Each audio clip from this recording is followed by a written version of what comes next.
ये भी कहा जाता है कि अधिकारियों के घरों के बक्से ये सब तो उठाना ही है, यहाँ तक कि कोई कोई ऐसी मोहतरमा भी होती हैं जो अधिकारियों की मिसेज उनके अंडरगारमेंट्स भी धुलने पड़ते हैं। अंडरगारमेंट्स? तो ये बिल्कुल ये सच्चाई यही तो। भाई सिपाही यहाँ आता है, वही कोई आता है गेस्ट तो उनको चाय पानी पिलाना पड़ता है, ट्रे दिखाना पड़ता है, ये वो। हाँ हाँ, तो ये काम तो मेरे से नहीं हो पाएगा सर। अच्छा। इसीलिए तो ये अपने ही हिंदुस्तान की सड़कों पे एक हाथ में कटोरा और एक हाथ में तिरंगा लेकर के घूम रहे हैं हम। रक्षा मंत्री महोदय के संसदीय क्षेत्र में उनके पास मिलने जाते हैं। ये देखिए तरफ वही सेना प्रशंसा पत्र दे रही, आप इसे पढ़ के सुना सकते हैं। ये देखिए आरोप यह है जनसत्ता ब्यूरो का हमारे देश की मीडिया या अखबार है, यह है हमारे देश की गोदी मीडिया जिसे आप लोग सुनते थे, उसे मैं आपको लाइव दिखा रहा हूँ। देखिए इसमें क्या लिखा हुआ है? ये लिखता है सिग्नलमैन हरेंद्र कुमार यादव का हुआ कोर्ट मार्शल। अगली लाइन लिखता है वो 2015 में सेना में शामिल हुआ और इसके करीब 2 साल तक सेवा देने के बाद वो सेना से फरार हो गया। जब मैं 2 साल बाद फरार हो गया था तो 7 साल बाद ही प्रशंसा पत्र मुझे कहाँ ये बड़ी बात है। नौकरी नहीं, देश बचाना है। अग्निवीर हटाओ, भारत सेना बचाओ, भारतीय सेना बचाओ, हिंदुस्तान की सुरक्षा व हिंदुस्तान को बचाओ, भारतीय सेना से सहायक प्रथा बड्डी सिस्टम हटाओ। किसी के बाप ने ये वर्दी ना दी थी, अपनी जांघों में और अपने अंदर जुनून था, इसलिए ये वर्दी मिली थी। किसी के बाप ने भीख में नहीं दी है वो वर्दी। नमस्कार, आपके साथ मैं हूं आदित्य कुमार। देश के पूर्व प्रधानमंत्री लाल बहादुर शास्त्री ने एक नारा दिया था, जय जवान जय किसान का। तो हमारे साथ जवान भी हैं और ज्यादातर जवान किसान ही होते हैं और खेत में हम इस वक्त खड़े हैं और ये जवान न्याय की भीख मांग रहा है। जो सेना का जवान हमारी हिफाजत करता है कि हम अपने घरों में बैठकर त्योहार सही से मना सकें और वो वहां सरहद पर हमारे दुश्मनों से हमारी रक्षा करे। आप जानते हैं कि सेना के अंदर किस तरीके की चीजें होती है, शायद हमको और आपको जानकारी नहीं हो पाती है, लेकिन जब चीजें सोशल मीडिया के माध्यम से बाहर आती हैं तो स्थितियां समझ में आने लगती हैं। आपको याद होगा 2017 में तेज बहादुर ने एक वीडियो बनाया फेसबुक पर कि यहां खाना अच्छा नहीं मिलता है, दाल अच्छी नहीं मिलती, पानी जैसी मिलती है, हम लोग दिन भर यहां काम करते हैं, हमेशा डटे रहते हैं, लेकिन खाने को सही नहीं मिलता है। तो वीडियो वायरल होने के बाद तेज बहादुर के ऊपर कार्रवाई हो जाती है। ये जो 2 जवान फ्रेम में आपको दिखाई दे रहे हैं, इनके साथ भी ऐसा हुआ है। जब इन्होंने अपनी आवाज उठाने की कोशिश की तो इनका कोर्ट मार्शल कर दिया जाता है, इनको बाहर का रास्ता दिखा दिया जाता है। यानी सेना का वो जवान जो वर्दी इसलिए पहनता है कि वो देश की आन बान शान की रक्षा कर सके, जो वर्दी इसलिए पहनता है ताकि उसके अंदर देशभक्ति का वो जज्बा है जो पूरी दुनिया को दिखाई दे सके, क्योंकि ये सिर्फ नौकरी नहीं होती, ये देशभक्ति का जुनून होता है। हमारे साथ हरिंदर हैं और हमारे साथ चंदू चौहान हैं जो आज तख्ती लेकर विवश हो चुके हैं इस देश के सत्ता और नेताओं से ये कहने के लिए कि आखिरकार हमें क्यों निकाला गया है और हमारे साथ जो ज्यादती हो रही थी उस पर कार्रवाई क्यों नहीं हो रही है। बहुत बहुत स्वागत है आपका। क्यों आप ऐसे घूम रहे हैं ये सब लेकर? सर तहे दिल से धन्यवाद करते हैं अपने देश के सभी नौजवान साथियों को और सभी देश के माता पिता बुजुर्ग सभी लोगों को। सर यही तो हम पूछना चाहते हैं कि हमें क्यों निकाला गया। सत्य बोलना अगर गुनाह है और सच्ची ड्यूटी निभाना अगर गुनाह है तो हम ये गुनाह करने के लिए देखिए ये तख्ती भी मैं आपको दिखाना चाहूँ, कैमरामैन से कहें जरा इसको दिखाएं। इसमें लिखा है, मेरे वतन के लोगों, चाय बेचने वाला हमें बेच रहा है, भरा नहीं जो भावों से, बहती जिसमें रसधार नहीं, वो दिल नहीं वो पत्थर है जिसमें देश से प्यार नहीं। वाकई में देश से प्यार करने वाला ही वर्दी पहन सकता है। वर्दी से मोहब्बत वही कर सकता है जिसको देश से मोहब्बत, वतन से मोहब्बत होती है। लेकिन अगली लाइन आप देखिए क्या लिखी है, नौकरी नहीं देश बचाना है, अग्निवीर हटाओ, भारत सेना बचाओ, भारतीय सेना बचाओ, हिंदुस्तान की सुरक्षा व हिंदुस्तान को बचाओ, भारतीय सेना से सहायक प्रथा बड्डी सिस्टम हटाओ। अब बड्डी सिस्टम के बारे में जानते हैं कि आखिरकार बड्डी सिस्टम क्या है? ये जो आप बड्डी सिस्टम की मांग कर रहे हैं, ये बड्डी सिस्टम है क्या? सर ये बड्डी सिस्टम ये होता है, हमारे रक्षा मंत्री महोदय जी कहते हैं पार्लियामेंट में, क्योंकि उन्हें अधिकारी गाइड करते हैं, तो वो कहते हैं कि बड्डी सिस्टम ये है कि वार सिचुएशन के टाइम पे एक दूसरे का सहयोग करना। जैसे वार सिचुएशन है, कोई ऑपरेशन चल रहा है, उसमें किसी अपने साथी को मान लो गोली लग गई या कोई खुदा न खास्ता कोई भी दुर्घटना हो गया, कुछ भी हो गया, तो उस सिचुएशन के लिए बड्डी सिस्टम ये वहां से प्रमोट किया जाता है। लेकिन इस बड्डी सिस्टम का बिल्कुल मिसयूज किया जाता है। ये बड्डी सिस्टम घरों के नौकर के लिए बना दिया गया, बोला अच्छा। आप हाँ आप वो बड्डी जब लड़ाई लगेगी तब देखे जाएगी। लेकिन अभी आज आप इसीलिए हो। अच्छा, आज आप इसीलिए आपसे क्या करवाया जाता था आपसे? ये तमाम सारी चीजें हैं, मैं आपको उसको सुना सकता हूँ। ऐसे मैं बताऊंगा तो आप कहेंगे कि ऐसे बोल रहा है, इसलिए मैं आपको 1 सेकेंड जस्ट सर।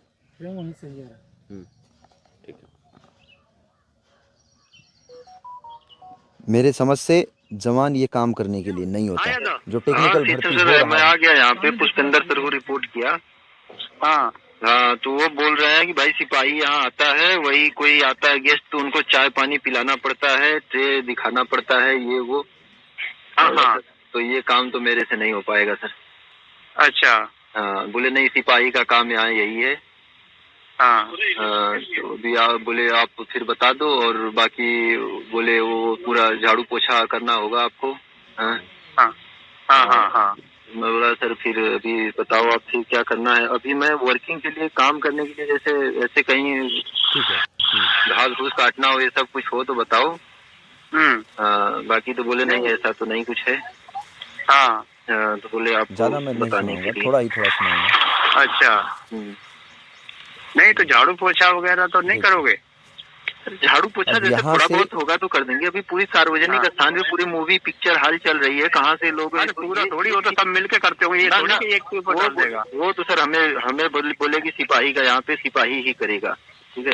हाँ तो ये कोई बात सिपाही में वो फिर लिखित में मुझे भी चाहिए। अब इसमें मैं क्या गुनाह कर रहा हूँ भाई? ठीक है, ये आप देखिए साफ तौर पर एक सिपाही से घर का पर्सनल काम कराने की बात कही जा रही है। एक सिपाही से कहा जा रहा है कि वो घर का काम करे, पोछा करे, झाड़ू करे और जो भी अधिकारी के यहाँ मिलने आए उनको चाय नाश्ते का इंतजाम करे। और आप बहुत आरोप लगा रहे थे, कई वीडियोस हमने आपको देखे कि आपसे पर्सनल काम भी कराए जाते हैं। बिल्कुल ये पर्सनल की ही बातें हैं। यहाँ तक कि ये भी कहा जाता है कि अधिकारियों के घरों के बक्से ये सब तो उठाना ही है। यहाँ तक कि कोई कोई ऐसे मोहतरमा भी होती हैं जो अधिकारियों की मिसेज उनके अंडरगारमेंट्स भी धुलने पड़ते हैं। अंडरगारमेंट्स? तो ये बिल्कुल ये सच्चाई यही तो चीजें हैं। ये तमाम सारी चीजें जो अभी जंतर मंतर पे तमाम हमारे पूर्व फौजी कह रहे थे, लेकिन इस पे कोई बोलने वाला, कोई इस पे कहने वाला, कोई बताने वाला, अब यही कोई बोलेगा तो उसे कहा जाएगा कि आप बाहर जाइए। अब देखिए आपको मैं दिखाना चाहता हूँ, एक तरफ वही सेना प्रशंसा पत्र दे रही, आप इसे पढ़ के सुना सकते हैं। ये देखिए प्रशंसा पढ़ पत्र के है इसे कि दिखा सकते हैं। ये इनका नंबर लिखा हुआ, रैंक इनके सिग्नल मैन की रैंक है, नाम HK यादव,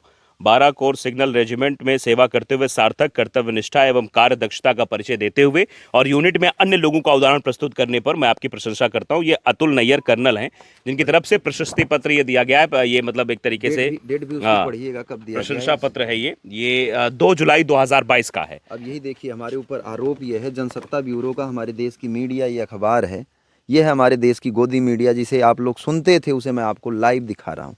देखिए इसमें क्या लिखा हुआ है? ये लिखता है सिग्नलमैन हरेंद्र कुमार यादव का हुआ कोर्ट मार्शल। अगली लाइन लिखता है वो 2015 में सेना में शामिल हुआ और इसके करीब 2 साल तक सेवा देने के बाद वो सेना से फरार हो गया।